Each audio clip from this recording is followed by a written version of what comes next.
போதும்பா, ஆஃப் பண்ணிடலாமா? இப்போ எப்படி ஆஃப் பண்றேன் பாரு.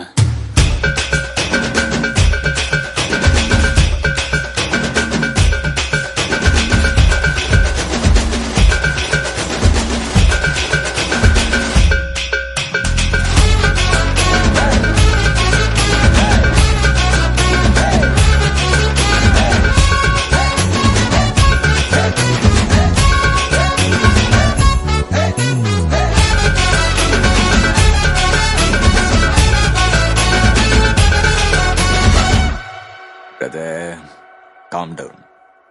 சரி, ஏதோ கருத்து சொல்றேன்னு சொன்னீங்களே, அதையாவது சொல்லுங்க கேப்போம். மை கருத்து வாட் இஸ் ஐம் சேயிங். காக்கா கருப்பு பேட்டா செருப்பு சார்பா இருடா, புரியாது மாங்கா புளிக்கும்